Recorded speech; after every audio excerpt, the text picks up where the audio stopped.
Epstein ஃபைல்ல வந்து open ஆச்சு.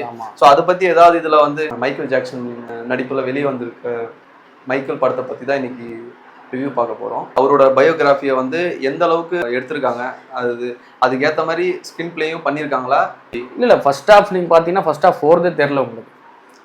இப்போதான் போய் உட்காந்த மாதிரி இருக்குது படத்தில். அதுக்குள்ளே வந்து இன்டர்வல் வந்துச்சு. ஃபர்ஸ்ட் ஹாஃப் போகிறதே தெரியல. செகண்ட் ஹாஃபில் வந்து ஆஃப்டர் இன்டர்வல் வந்து கொஞ்சம் ஒரு 10 மினிட்ஸ் வந்து லேக் ஆகிற மாதிரி இருக்குது. மற்றபடி வந்து அதுக்கப்புறம் அந்த சாங்ஸ் கம்போசிங்கு அவர் அதுக்கப்புறம் வந்து அந்த ஜாக்சன் பிரதர்ஸ்லேருந்து அவர் செப்பரேட்டாக வந்து சோலோவாக நான் பெர்ஃபார்ம் பண்ணணும்னு சொல்லிட்டு அங்கே போகிறது, அதெல்லாம் இன்னுமே பார்க்குறது கொஞ்சம் சுவாரஸ்யமாக. நார்மலாக அவர் மைக்கேல் ஜாக்சன்னு தெரியும், அவர் டான்ஸ் ஆடுவார், அப்படி இருக்கிறவங்க எல்லாருக்கும் பொது ஆளுங்களுக்கும் பிடிக்குமா அந்த படம்? தமிழ் டப்பிங்கில் வந்துச்சுன்னா படம் பார்க்குறதுக்கு எல்லாமே சினிமா லவர்ஸ் மட்டும் இல்லாமல் ஜென்ரல் ஆடியன்ஸுக்குமே வந்து இந்த படம் ரொம்ப பிடிக்கும். நான் ஃபேனாக வந்து எனக்கு ரொம்ப ரொம்ப பிடிச்சிருக்கு படம்.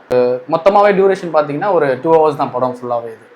இது பார்ட் 3 வரைக்கும் போகும் அப்படின்லாம் சொல்லிட்டு இருக்காங்க. ஸோ அதனால் வந்து எவ்வளோ கம்மியாக காட்ட முடியுமோ அவ்வளோதான் காட்டியிருக்காங்க.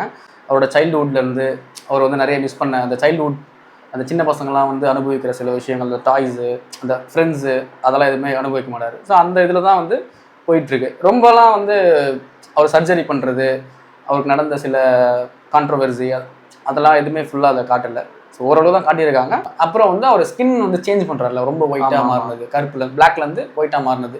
அது எதுக்குன்னா வந்து அவருக்கு சின்ன வயசுலேயே வந்து ஸ்கின் அலர்ஜி இருக்குது, அதையும் காட்டுறாங்க. Okay okay.